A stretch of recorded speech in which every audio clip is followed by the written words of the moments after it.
Pasupathi media கிட்ட போய் சொல்றாங்க, விஜய் வெண்ணிலாவை கல்யாணம் பண்ண போறாங்க நாளைக்கு மறுநாள். அதுக்கு உங்க சப்போர்ட் வேணும். அந்த காவேரி எந்த விதத்திலயும் பிரச்சனை பண்ணக்கூடாது. உங்க சப்போர்ட் இருந்தாதான் அவங்க 2 பேர் கல்யாணமும் நல்லபடியா நடக்கும் அப்படின்னு சொல்லிட்டு சொல்றாங்க. இத கேட்டுட்டு மீடியாவும் சரிங்க சார், யார் பக்கம் நியாயம் இருக்குதோ அவங்களுக்கு கண்டிப்பா நியாயம் கிடைக்கிற மாதிரி தான் நாங்க பண்ணுவோம் அப்படின்னு சொல்லிட்டு மீடியா சொல்லிக்கிட்டு இருக்காங்க.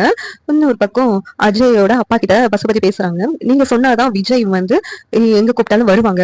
அதனால கோவிலுக்கு ஏதாவது ஒரு காரணத்தை சொல்லி கோவிலுக்கு வர்ற மாதிரி நீங்க தான் சொல்லணும் அப்படின்னு சொல்லிட்டு அஜய் அப்பா கிட்டையும் பசுபதி சொல்றாங்க. சரி நான் பாத்துக்கிறேன் அது அப்படின்னு சொல்லிட்டு பசுபதி சொல்லிக்கிட்டு இருக்காங்க. கோவில்ல ஒரு பிரச்சனை, அந்த இடத்துக்கு நீ வரணும் அப்படின்னு சொல்லிட்டு விஜய் வர வைக்கிறாங்க. விஜய் அந்த இடத்துக்கு வர்றாங்க. பார்த்தா அங்க வெண்ணிலா கல்யாண குளத்துல இருக்கிறாங்க. விஜய் வெண்ணிலாவை கல்யாணம் பண்ண சொல்றாங்க. மீடியா பர்சன்ஸ் எல்லாம் அங்க இருக்கிறதுனால விஜய போர்ஸ் பண்றாங்க. ஆனா விஜய் அஜய் சித்தப்பாவை பார்த்துட்டு எதுக்கு இப்ப போய் சொல்லி நீங்க வர சொன்னீங்க, எனக்கு ஒரே ஒரு கல்யாணம் தான் நடந்துச்சு, அது காவேரியோட தான், காவேரி மட்டும் தான் என்னுடைய பொண்டாட்டி அப்படின்னு எத்தனை தடவை உங்களுக்கு எல்லாம் சொல்ல அப்படின்னு சொல்றாங்க.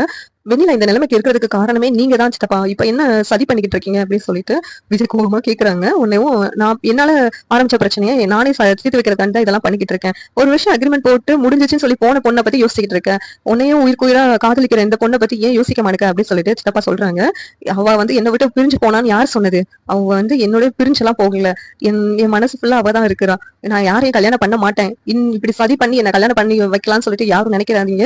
எனக்கு நடந்தது ஒரே ஒரு கல்யாணம் தான், அது காவியோட மட்டும்தான் அப்படின்னு சொல்லிட்டு விஜய் சொல்றாங்க. இதை கேட்டுட்டு பசுபதி ராகினி எல்லாம் ஷாக் ஆகி நின்னுட்டு இருக்காங்க. வெண்ணிலாவும் ஷாக் ஆகி நின்னுட்டு இருக்காங்க. இந்த சீரியல் எப்படி நல்லா இருக்கும் நீங்க நினைக்கிறீங்கன்னு கமெண்ட் பண்ணுங்க. இந்த வீடியோ பிடிச்சிருந்தா லைக் பண்ணுங்க, ஷேர் பண்ணுங்க, சப்ஸ்கிரைப் பண்ணுங்க. தேங்க்யூ.